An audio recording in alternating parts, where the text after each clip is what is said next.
Yes, right. So the tweet out. Right, no sign from Andrew. He did say he'd be here. I think work's manic at the moment. Yeah. Right, we need to get started anyway. So, recorder's going, live stream's going. Sent the tweet out. Right, let's go. Gary, welcome back. Yeah, good to be back. A bit croaky tonight, so I'll try not to talk too much and let you do most of the talking. Well, I'm glad we're here. It just took us 9 minutes to get Skype to work. That's a new record, I think. Yeah, it's not bad, not bad. So we've got. It's been a while since you've been on, actually. I think, isn't it? Or it seems like a while, anyway. It does seem like a while, actually. I'm not quite sure why I haven't been able to. Well, I do know I was away last week. I was in north of Scotland with no internet signal anywhere, but it was nice. I saw some of your pictures on Facebook. It looked like you're having a very nice time up there. Yeah, it was nice weather. Very good. Actually, yeah, we got really lucky. It was sort of like nice weather in the morning. It wasn't nice in the afternoons, but virtually every day, nice morning weather in the morning. So we got out and did things. Right. Well, we've got plenty to talk about today. There's been a couple of Windows phones. A Windows phone's launched today. There's been the Nokia since we last talked. We've got new iPhones to talk about. Some DVB link stuff. Some Amazon stuff. BBC things. And of course, and like I said, Apple stuff, so new iTunes and things like that. So, let's start phone-wise. And I know me and Jason talked about the Lumia last week, but I want to get your take on that. So what was your first thought? So this week we've had launches from Samsung, Motorola, we've had Apple last week and Nokia the week before. And so what's your take? Start with the Nokia. I think the Nokia would have been really exciting. I think it actually still is very exciting. I think that they shot themselves in the foot with the whole debacle over the faked images on the video, because otherwise I think that people would have been talking completely about the PureView stuff and how brilliant it is, and it is really, really good. So I think that's a definitely plus point in its favour.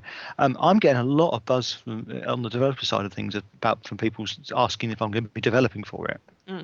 So it must have picked up some positivity there. I mean, the one thing I did notice was when the iPhone 5 launched, the comparison charts which were published by virtually everybody had iPhone 5 and Lumia, and so obviously the Samsung Galaxy S as well. So, but it got there; it was on the chart. which in previous years, I don't think it would have tended to have been the Android top of the range one and the Apple being compared. Yeah. I mean, I think that's the conclusion we came. The hardware looks really nice.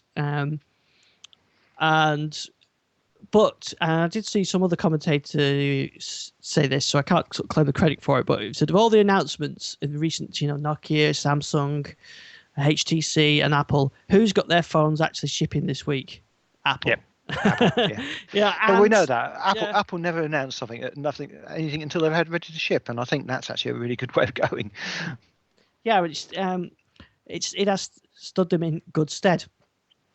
And interesting though that now we know about the iPhone as well. So we'll talk about the iPhone. But just one thing to say before we get on that is on the Windows side, I was talking to John, and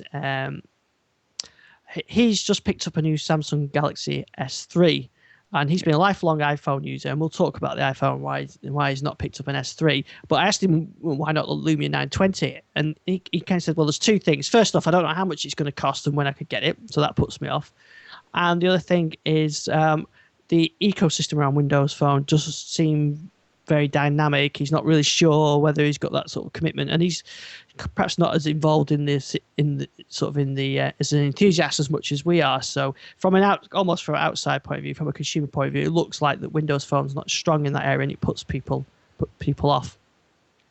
Yeah, I can see that. I think that actually is a lot less of an issue than it used to be. I mean, most of the software you want to use, most of the applications you would actually want to use are actually now getting to be available on Windows Phone.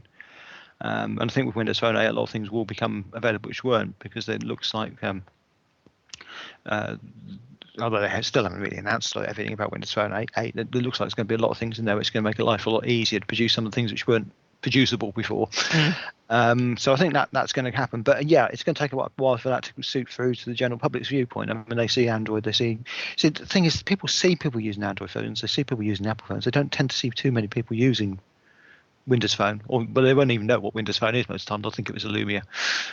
Yeah. So I think that's a bit of work that Microsoft and the partners have got to get over, a bit of perception before that goes forward. So let's talk about the iPhone. I can't believe there's anybody listening that hasn't already seen all the details about the new iPhone, but it's worth talking about. So what was your impressions of that sort of a bigger screen and a few other bits and pieces? Really nothing unexpected. I think the fragmentation it's bringing into the market by having the bigger, longer screen is a bit unfortunate. There's a lot of apps which aren't going to be converted very quickly, because a lot of the third-party toolkits, I mean, if you're doing it in iOS, yes, you can do it quite quickly, but a lot of the third-party toolkits haven't adapted for that yet. So there's going to be there's quite a few apps out there which are developed in third-party toolkits, so they're going to take a while to come through. But that's only basically the same as when they introduced the Retina display, so that took a while to come through. I think, the thing I've heard of from a lot of people who've actually got their hands on one and tried it, is they don't actually feel the form factor is actually as good as the 4 in terms of usability. Right, and it's lighter and thinner, but it feels, someone describes it as feeling fragile, which is never a description I've ever heard of an iPhone before. It feels like you could break it. Yeah, because they've normally got they have got that solid feel. I mean, compared to especially any of the Android devices I've got. Yeah. So, but I think it's because it's thin and long, and it feels like it could be bent in the middle, or whatever. But the other thing was, a lot of people, a lot of the users I know of iPhones are female, and tend to just think of nature. They tend to have slightly smaller hands, and I found a couple of those people sort of saying it's not really working for them. It's too far to reach. I know you like your big phones, but it's probably not big enough for you. Well, I was going to say it isn't big enough. I mean, I was looking to look at the S3, and the S3 looks tiny compared to the Galaxy Note, and that's 4.3, I think. But I think, I mean, it's pretty obvious that someone like my wife, who's got an iPhone 4, who's coming up to the end of the contract, this will be great. She'll be quite happy with this, and she'll continue with iPhones. Whereas sort of more enthusiasts are looking at this and go, well, there's nothing new. I'm going to go and look at Android. I mean, John was telling me about his S3. One of the reasons why he waited till the iPhone 5 announcement, saw really that there was nothing in there that really caught his eye. So he's looked around and looked at the S3, and it's £10 a month cheaper. There's no upfront fee, and for him, he's quite a sort of a geek on these things anyway. So Android does lend itself to that as well. So he switched after having sort of, I think he had an iPhone 3 and a 3G and a 4 and a 4S. So, but I guess Apple don't care, because they're going to sell bucket loads of them anyway, and it's going to the mainstream market anyway. Yeah. And they have sold bucket loads of them already on pre-orders. So. Yeah. There's no problems there. Yeah. So.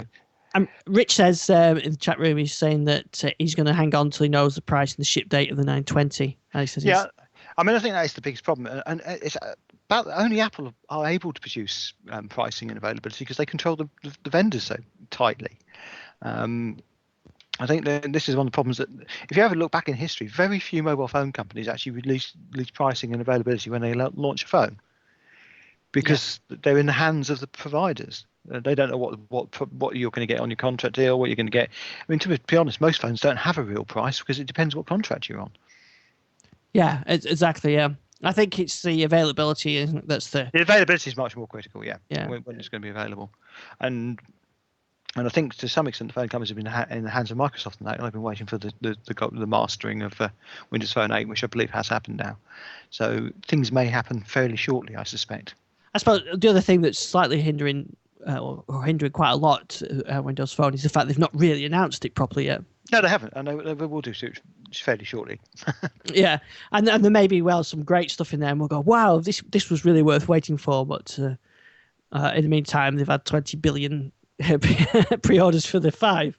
It doesn't help. It doesn't help, but certainly they've got a decent product there. So I've not done a post on the HTC stuff yet, but I believe they've launched a couple of Windows Phone Yeah, 8 they have. devices.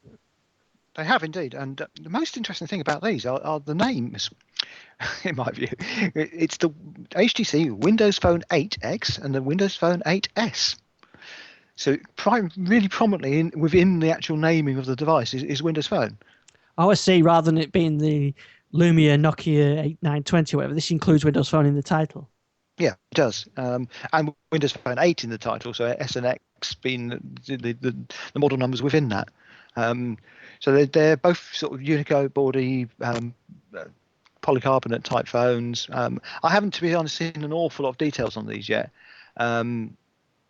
The main thing comment I seem to have had on the 4S, so the 8S, is that the screen's a bit underwhelming. It's a WVGA LCD, 4-inch. It's Gorilla Glass coated, and a 5 megapixel camera. So this is sort of like the low range one, and then the 8X looks a bit more promising. 8X looks incredibly like Lumia actually. It's got the old Lumia 800. I saw the couple pictures. There's a bright sort of yellow one, isn't there? I think, and that does look very Nokia-like. Yeah, it does. The only difference is it's only the back of the case which seems to be the bright colour. The rest of it is sort of quite dark. So, but yeah, that's a much better looking screen. 720p from what I can work out. So I can't actually find the spec here. I'm looking to try and find it. 4.3-inch screen. So that looks better, and generally that seems to be better specs than the it's an 8 megapixel camera, for example. So that seems to be the competitor for the 920. Yeah, look. I only saw a quick screenshot, but quick picture. It does look very nice. Yeah, design-wise, they look very nice. They look like sort of something you'd want to pick up. So I certainly think they've got something going there. But obviously, this has only been announced today, so it's sort of just trying to, as we record. So I'm just trying to catch up on them. And of course, the same goes as Nokia. They can't talk about the full feature set of Windows Phone 8 yet. No, in fact, the press who've been at the launch of this phone today have not actually been allowed to play with it because it might reveal because it is running the full version now. So, and that is a fundamental problem. The iPhone launch, got all the websites with hit first video of hands on with the iPhone 5, and that generates so much traffic and interest that this is a real hindrance. I don't want to say Microsoft have messed up, but you've got to think that the scheduling is going wrong somewhere. They should have announced the full OS before the hardware starts to be announced. It doesn't seem the right way around to me. It doesn't. I think the problem is that we are not the market for HTC or for Nokia. The operators are. And they have to announce something to those. They need to show them something. Now, maybe they should be doing that behind closed doors. Maybe we shouldn't even be seeing it. But I think the problem is things tend to leak then. And you don't get all the full details. But that they end up with a situation like I said earlier on, where somebody's weighing up a Lumia, a HTC, and an iPhone, and saying, "Oh, I'll go with Android because I know what I'm getting with that." With still that element of doubt. Yeah. I think that will go away to some extent. Certainly when the Phone 8 gets in, and there will be some more other. What is interesting is that one of the things which came out today in HTC's press conferences was that they are focusing quite a bit on Windows Phone this time around. They see it as a way of putting a bit of a gap between them and Samsung. I've got the HT7, and that's quite a nice phone, I must admit. So good to see. It's good to see a range of phones and the choice. That's really what Microsoft want is to be able to, because that's really what the success of Android has been built on, hasn't it? The choice. It has, yeah. And we are going to get some choice because we've already got a phone from Samsung announced. We've got 2 now from HTC. We've got 2 quite nice from Nokia.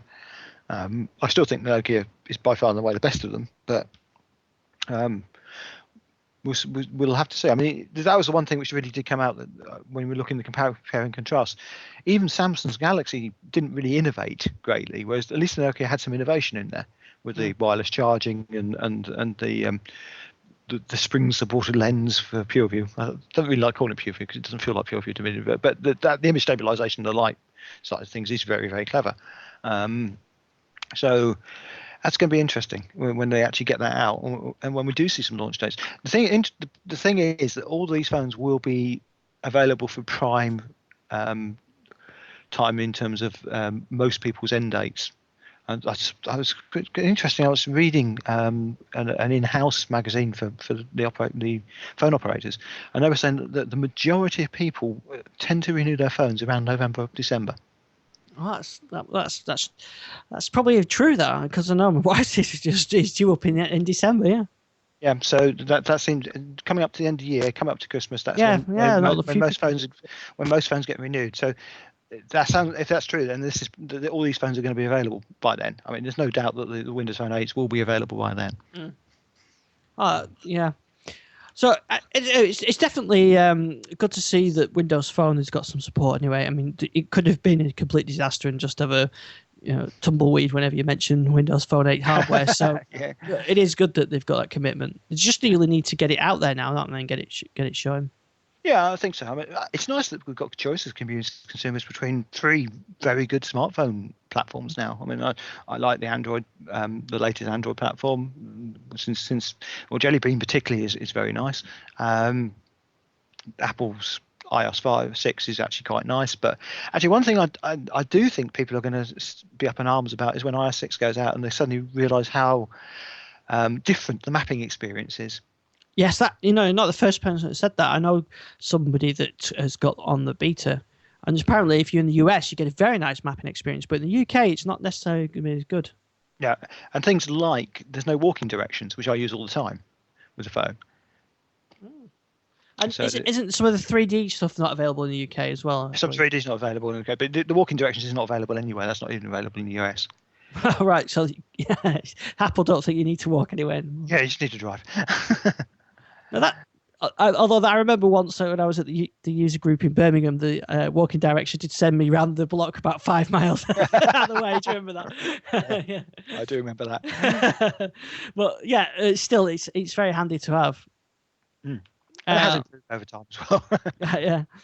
But yeah, I know you're not the first person to mention that to me, so it'll be interesting to see what the reaction is to the. I mean, people aren't generally good with change anyway, so yeah, let's see what they come up with. Yeah. Okay, some other stuff around the Apple. Around the Apple launch, the new iPods. I'm not really a big iPod user, although my kids have got iPod Touches, and I must admit the new iPod Touch looks very nice. I mean, it's virtually an iPhone now, isn't it? It is, yeah. In fact, I know a lot of developers use iPhone iTouches for development now because they're really close to. My only thing I would say with those is that the price of them is, they're more expensive, I think, some of them, than the Nexus or the Kindle Fire. Yeah. But then again, if that's what if that's what the kids want, that's what the kids want.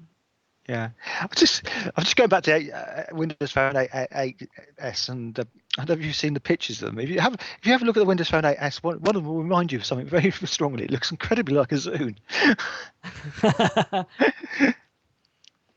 I've just got a message off Andrew saying that he's having internet problems. Ah. So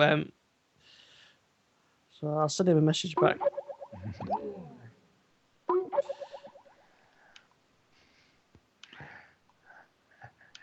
So if he gets sorted, he can jump in. Mm-hmm. I know he was really trying to get on tonight. Right. Yeah, I think they're okay, but the iPods were nothing too exciting. The Nano is going to upset anybody that makes watch straps for the iPod Nano. True, yeah, very much so. It's going back to the old style, isn't it? That looks even more like a Zune than anything else. Yeah, well, Zune or Lumia, very, very similar style. I thought the Zune HD looked like. Yeah, it does, yeah. And that's why I was actually thinking the X looks like that. It looks like very much like it. There's one with a silver top and a black base on it, which looks very like it. But, and the other thing that's on the way that could be a welcome change is the new version of iTunes. Yeah. we don't actually know what's going to go on this. Let's say it's completely redesigned for both Apple and Windows. More integration with integration via cloud, but we haven't seen anything yet. We don't know yet if they are really changing the innards. Because quite a few people have rumoured that the innards are going to be changed quite dramatically and it'll be much more efficient. But that's all rumours so far. Yeah, we've no idea of what's coming on that one. But I'm not a big fan of iTunes. I've not had to use it really much recently, but kind of, especially with the iPad, you kind of be standalone. But I just wish it was an example, because I've rebuilt my media center machine, the Touch Smart one, when the hard disk went. So now my wife's iPhone is paired to a non-existent PC. And of course, when you pair it up, it really wants to resync the music, and you've got to, it wipes the music, and it's just copy the file. Don't worry, copy files over. I'm sure they'll get rid of that. I'm sure they'll get that, that reliance maybe. Yeah. I suppose that's what the iTunes matches, isn't it? That's why you would do that, really. Yep. So Ping's going as well, isn't it? Yeah, I believe so. Yeah. So that's disappearing very, very shortly. So if you're on that social network on Apple, and I can't think of anybody who is, it's going. Yeah, it's going. Right. Okay. So that's the Apple stuff. Overall, nothing too exciting, I suppose. Sell a boatload of iPhones anyway, and it certainly is a nice phone. So no problems with that, but nothing exciting. Yeah. But then, what were we expecting? I think there's almost too much expectation put on Apple now for something like that. Yeah, indeed. Right, some other stuff. Let's have a look at some other stories we wanted to talk about. DVB Link. We've not talked about them for a while. There's been a few updates, and I think I kept this one for you. DVB Link for Synology NAS. Yeah, quite exciting. This first of many NASs from the rumours. So there's quite a few people out there using the Synology NAS types, and you can now load DVB Link onto it. There's been a few glitches with it. Look on the site, because they've actually fixed them very rapidly. So there's a couple of patches out there for it. But people seem to be able to get it working. There is a limited number of TV tuners you can use with it, so check the entry on the site, on the DVB Logic site, where it talks all about it. It tells you what you can actually and can't use with it. But if you've got one of the compatible tuners, it does seem to work very well. From some people I've been speaking to who've been using it in the States. And the other things that they've got is DVB Link EPG Loader 4time.tv. Yep, and if you're a subscriber to that service, which it covers most of Europe, so there's quite a few people in Scandinavia and Germany that use that to get their EPG data. You can now get that. And the other thing is that it's now part of the standard DB Connect server. So you don't, the DVB Connect server, you don't need to pay an extra license for that, or for the digital, I forget the name of the other one, but there's another EPG loader as well they supply. Yeah, the DigiGuide one, I think. DigiGuide one, yeah, that's the one I was trying to think of it. I actually used that one, so I should remember it. Now, a couple of weeks ago, they mentioned about a XBMC add-in for DVB Link. So over the weekend, I reset up my DVB Link setup on my Touch Smart, which has got the HD Home Run tuner on it. Did a new installation of 451, which supports XBMC.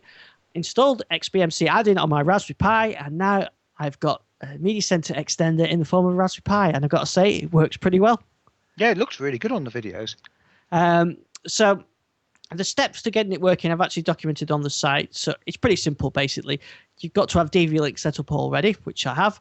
On XBMC, you've got to, on the Raspberry Pi, I use RaspBMC, but I guess OpenELEC would work as well.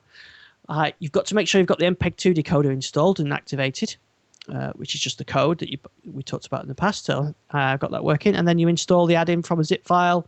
I just downloaded the zip file and sort of browsed to it.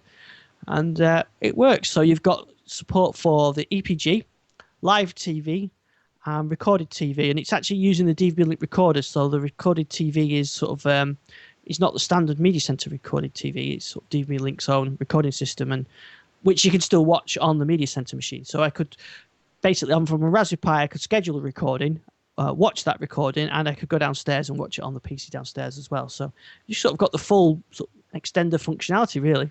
Yeah, sounds really good. A couple of issues I did find. Some of the sort of going when you, I think loading the EPG seemed to take quite a while. It was about 30 seconds, something like that. But I did speak to DVLogic and told them see if they can have a look at that. But also the related to that, we'll come back to it. But there's if you overclock your Raspberry Pi, I think that can improve it, and we'll come back to overclock on the Raspberry Pi. But basically, it works. You've got Media Center extender, 30 quid, and you're away. Excellent. Now, if you've not got DVB Link installed, I know that Daniel Vieira has got Media Portal working, which is a standalone product on these. So you can install that on your Media Center machine, and that there's no cost for that one. But that does have that kind of functionality as well. So you have got the option of doing that as well. But it works really well. I've got to say, the Raspberry Pi and recorded TV. I did have an issue with horrendous stuttering on the TV. And I thought it was the Raspberry Pi, and I was about to sort of give up on the idea. And I went and checked it on my machine downstairs and had the same problem.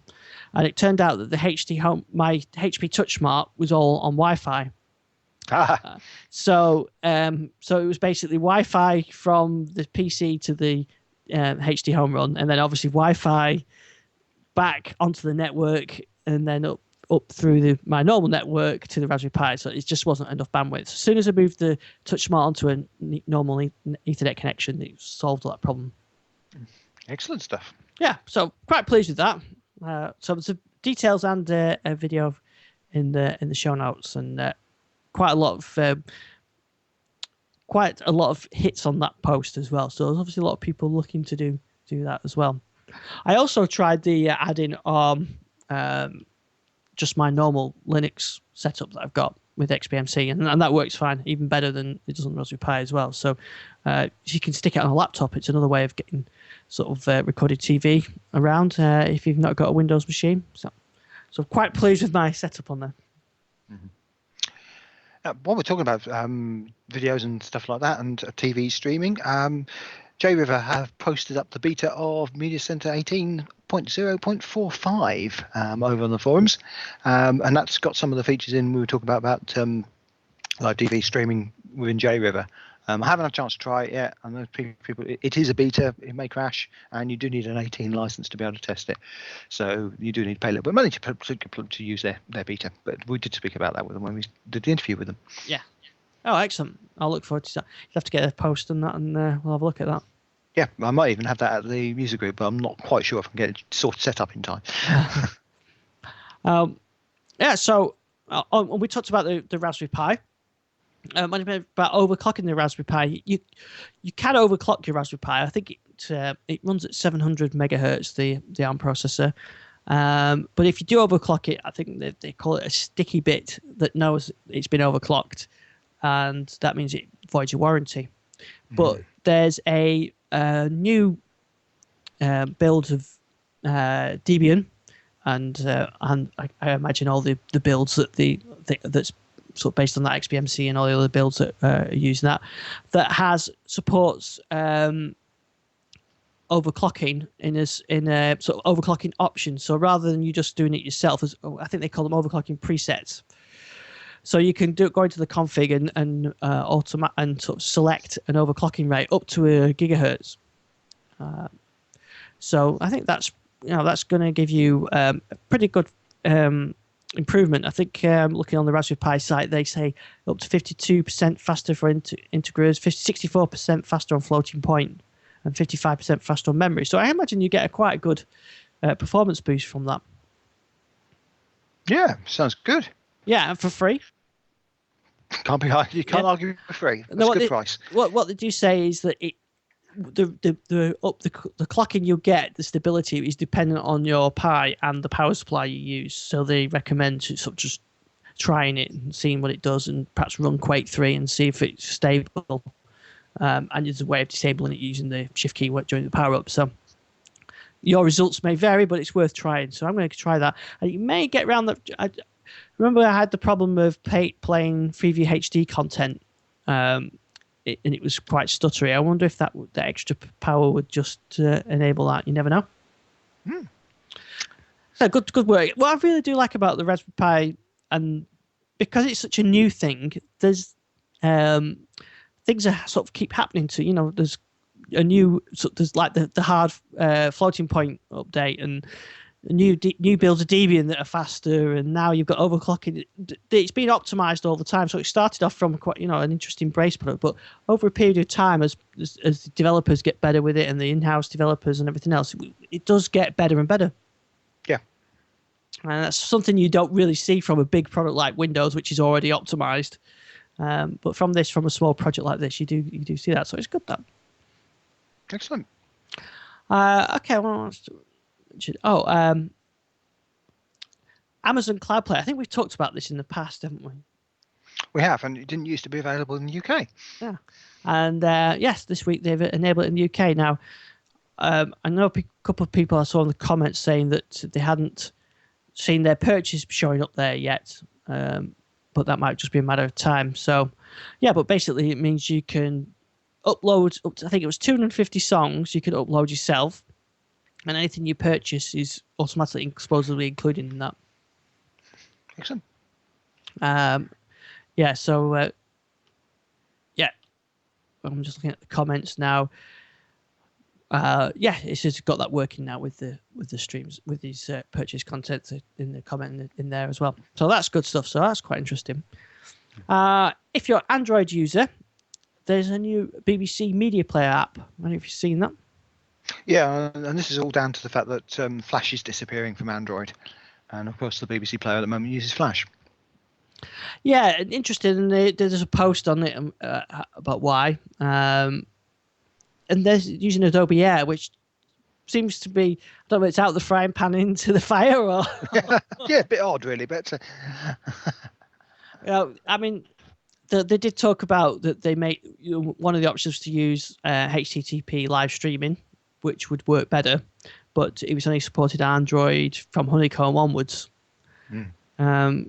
But I'm not even sure that. I'm not even sure that older devices can run Adobe Air anyway. Yeah, I'm not 100% sure on that. I'll soon see what the compatibility is like, I guess. People. Yeah. I did try on the one Android tablet I've got access to, and it seemed to work on there, but. Yeah, I tried it on the Nexus 7, and it was okay. Not HD though. No. I tried it on the AndyPad update with the ice cream sandwich update, and that seemed to work on there. Yeah. Anyway, it's good to see that BBC can sort of continuing. I know since we last talked, they've added the offline features to the iPlayer as well for the iPad. Yeah. Which is one of my gripes. So I think when I'm away in Germany next week, I shall have a load of stuff to take with me. Always good. Yeah. And a couple of things I want to talk about. We've got an email as well, so I'll come back to that. Seating companion apps have been available for the last couple of weeks. You can also get it via the Amazon App Store, which means you can get it on your Kindle Fire. Yes, it's a good move by them to do that. Yeah, absolutely. No, I suppose that's the other thing I was going to ask you about. What do you think about the Kindle Fires? Because we've not talked since they were announced. Well, it's good to come into the UK. I still think they're very competitive for what they are. And I know quite a few people who've looked at getting them rather than any other type of tablet because of the association with the book reading. Exactly. I think that is such a draw. Yeah. And I know I've shown people the Nexus 7. They go, oh, yeah, very nice, but I don't really want one of those. And then they've ordered a Kindle Fire. So, well, what's the difference? They say, well, it's a new Kindle. Yeah. But it does more. Yeah, it's a Kindle. Yeah. It's a Kindle which does more rather than They don't realise that they can actually read Kindle books on any Android tablet, but. No, it's certainly good they could brought them to the UK. Whether how successful they'll be, I'm not quite sure. I think they'll probably do quite well. I imagine they sell quite a lot of them at Christmas. Yes, I think that may well be the case. Talking of tablets as well, a post from Jason about the Galaxy Tab. Yes, I saw that. This I don't know. This is like sort of he definitely got across the no man's land and down into the trenches there. Yeah, he did. I don't know whether you heard the show where he said that when it was the Nokia launch, the Lumia launch, he couldn't watch it at work because he was sent out on a work trip to go and pick these Galaxy Tabs up. So it's like talk about rubbing salt into the wound. Yeah. I don't think he was overly impressed. I don't think it was overly pressed, but let listeners read the article. Yeah. To be honest, I wasn't particularly impressed with the tab when I played with any of the Samsung Galaxy tabs, but the Nexus 7 I really like. So either maybe I need to reevaluate it, or there's something about the Nexus that's just a bit either maybe it's a price, a 200, 190 quid price, but yeah, I like the Nexus 7. Yeah. Here's what I was going to ask you about. Wi-Fi Alliance announced Miracast. Miracast, yeah. What's Miracast? Well, you know about Intel WiDi, which is the wireless display idea. Well, WiDi is one of the members of this Miracast thing. So basically, if you refer to WiDi, you are referring to a Miracast type device, and the idea is to allow you to effectively mirror, hence the mirror, your display from your tablet or your PC onto your Miracast enabled TV or any other display which is Miracast enabled. Right. So, I saw the sort of wide-eye stuff at CES, and it looked quite good. And being able to, we've talked about this in the past, and you're looking at something on your phone and you want to throw it up to the TV, but we're seeing different methods of doing that, or using Apple's AirPlay or using DLNA. Yeah. I suppose this is another sort of way of doing it, isn't it?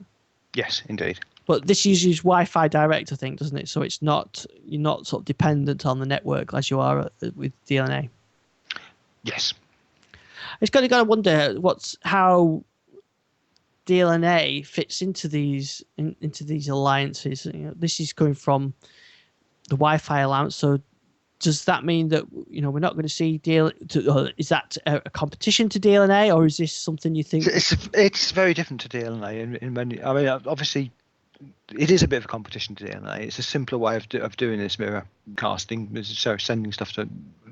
It sets up its own little Wi-Fi link as well, so it's not actually necessarily using your Wi-Fi system in your house.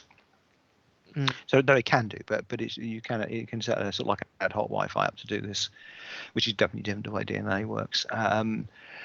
It's all about push. It's all about pushing stuff onto another thing. So it's a bit like the old Send-to side on Windows use with DLNA. But DLNA is not really set up for that. It's DLNA is much more set up for pulling things from libraries and having DLNA servers. Yeah. So yeah, it is a competitor. DLNA could do this. I don't know if it could do it as simply and in terms of how the consumer perceives it as being simple, because this whole wide-eye stuff is pretty simple once you set it up. I suppose that's the thing with DLNA we've talked about in the past, and it can be complex and not ultra reliable, and this is simpler, and maybe it is just an easy way of doing it. Yes, yeah. I imagine we'll hear more from that as we start to see more devices. I believe it works already with WiDi devices. Yes, it does. Yeah. And there's quite a few others on the post. There's quite a list of compatible devices. Okay, a couple of things. Skype beta. Funny, we were having Skype issues before we started recording tonight. But I haven't got the beta installed. But if we did have the beta, we could be signed in with our Microsoft account. Yeah, not surprising, is it, really, with Microsoft import Skype? Yeah, I guess that they'll do. It's got to come eventually where the accounts are sort of merged and you just have a Microsoft account and that. Yeah. But exactly. Also Facebook as well, isn't it? You can use a Facebook account. You can, yes, which is a bit interesting. It certainly makes sense, and I think the Facebook integration, I think, is definitely a good idea for pushing the reach of Skype. As if so many people have got Facebook accounts now, they can just sign in with that, and it's becoming sort of one of the standards, isn't it, of sort of account systems out there now. Yep. by default, just because of the number of people that use it. Yeah. I haven't tried anything, but there's also new UIs and things like that, but I haven't given it a try yet, so I'll have to have a go with that one. Yeah, maybe it'll work better. Yeah, maybe I can find the mute button. And end calls, which I always seem to struggle to do as well. Right, we've got an email in from Justin Smith.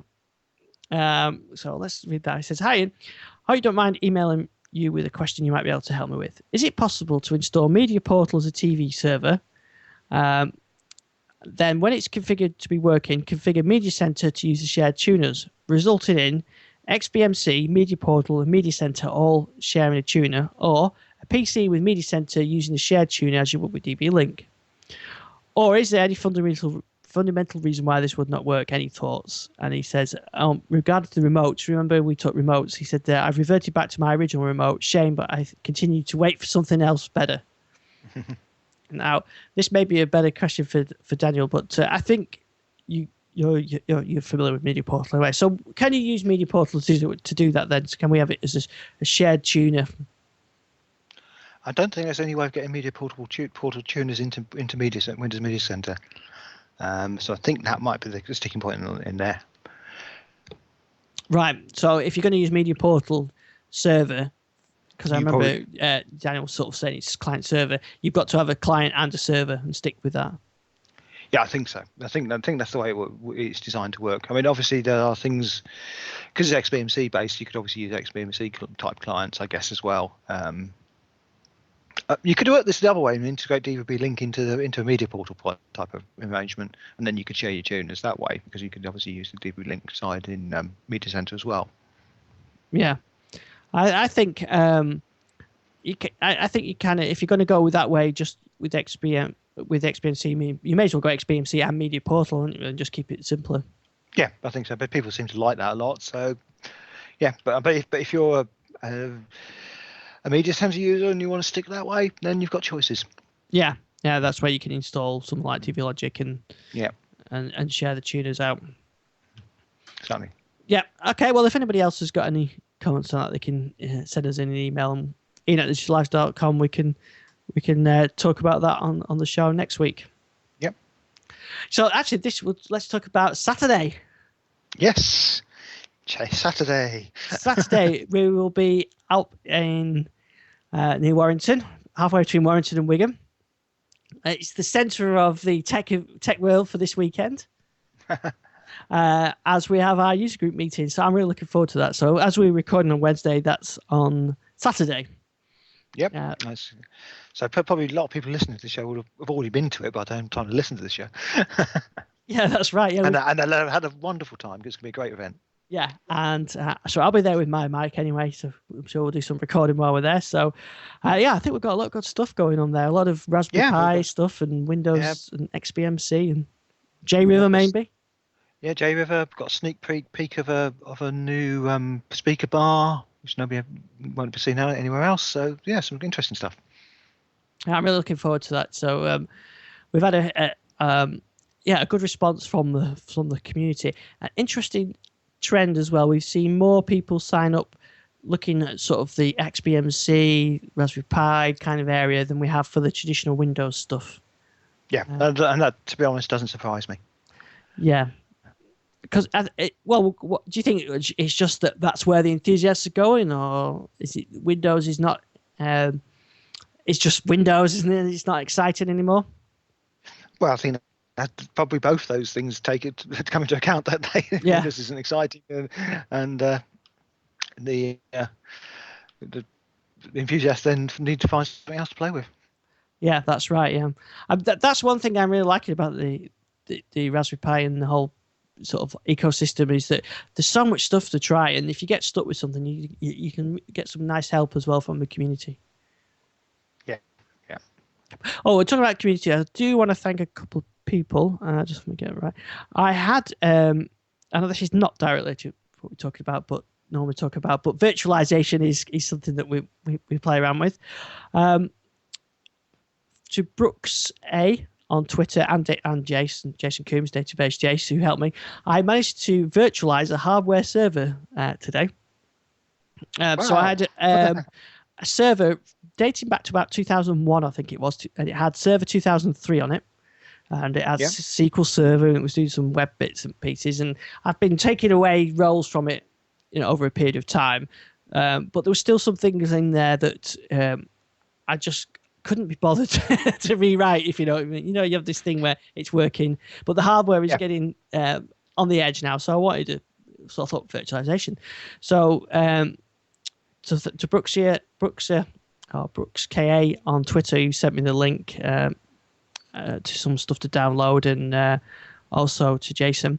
I downloaded sort of a snapshot tool that creates you a VHD, and then it created the snapshot. I mounted the VHD on Hyper-V on Windows 8 on my desktop, rather than on our standard server while I was doing some testing, and it blue screened. Not Windows 8, I must say, the server image, so that wouldn't start up. But I did a bit of Googling around.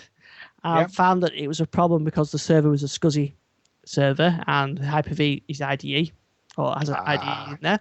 It was causing a blue screen. So I found the sys file that you need, and I copied that over, did the registry changes, started the server up, and there it goes, away it goes. Working perfectly. Excellent. Installed the additions as well, which installed like the VGA driver and the network driver and everything else.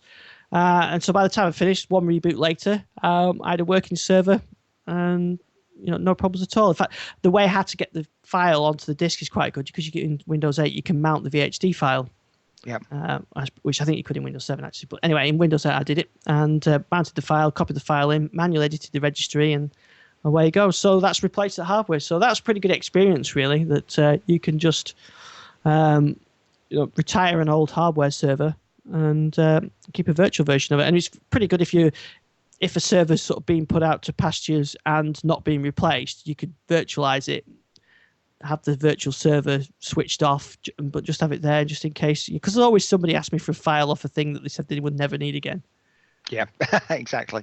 Well, that led me to thinking maybe that's where I might do with some of my sort of home server type stuff. Maybe I'll have a virtual server, a server here, a real server, and I'll virtualize my home server and maybe virtualize a Windows 8 type server and have a little box doing all that here. Yeah, that sounds a very sensible approach. It's something I've been looking at doing as well. Because I think a few years ago we all tried different solutions, didn't we, to get sort of virtual tuners working by virtualizing Media Center. Yes. But we never really got there with that. I think he had home server installed virtually, didn't he? Or Windows 8. Yeah, I can't remember which way around it was, but yes, he did have virtual running on, maybe home server running on Windows 8. But I don't know whether it's just, but the Hyper-V works really well on Windows 8. I've got to say that it's definitely an improvement over the virtual PC side that was in Windows 7. I think we need a post on all this. Yes, I'll have to do that. So I've got another one to do now. So maybe I'll document it when I do that. So I'm surprised there isn't a tool from Microsoft, or there isn't an option in Hyper-V to import server. From physical. I ended up using a VMware tool to create the snapshot, and then converted the VMware disk to Hyper-V, but Jay sent me the link sort of after 30 seconds after I kicked this off of a tool that would do it anyway without using the VMware, a Microsoft tool. So I could have saved myself a step there. But I'm surprised there isn't sort of a little guide on how to move your server. A little sort of a button in Hyper-V where you could say, capture an image of a real server and migrate it over. Yeah, that would be good, wouldn't it? Anyway, but because thanks to the people who sent me the links, because that worked really well. Right, well, I don't think Andrew's got his BT problem fixed yet. He moved to get that fixed. He went for the whole problem of moving. It's still not fixed. Yeah, so hopefully he'll be doing an appearance on Saturday. There is a very nice dance floor where we're going. So whether he'll be doing a little demonstration for us, we'll have to wait to see on Saturday. Yeah, I mean, as you know, the main Twitter discussion of the week was why he wasn't on Strictly. Yes, I saw that. But yes, someone said it was something to do with silver costumes. And in fact, he's too professional. Yeah, that's right. Yeah. They'll take professionals. Yeah. Maybe he'll give us a demo of how professional he is on Saturday. Yeah, maybe. Yeah. Well, I'm really looking forward to Saturday. So I've got my little screen here and my Raspberry Pi ready. So as always with these things, it's not really the technology. It's just meeting with everybody. And there's a few faces that I do know, and there's quite a few people who've not met who are coming up as well. So we've been talking to for ages on Twitter. So I think it's always a good thing. Yeah, it's going to be great. Yeah, so I shall see you on Saturday. Listeners should see. Oh, I'm not here next week because I'm in Germany. So we'll sort out. We'll either have a show from Saturday or maybe Gary, you can host something. I think probably we'll try for the show from Saturday, because I think that people will be more interested in that than me rambling on. Yeah. And so thanks for everybody listening, and we'll see you next week. I'll see you on Saturday. Take care. Okay, great. I'll stop the stream.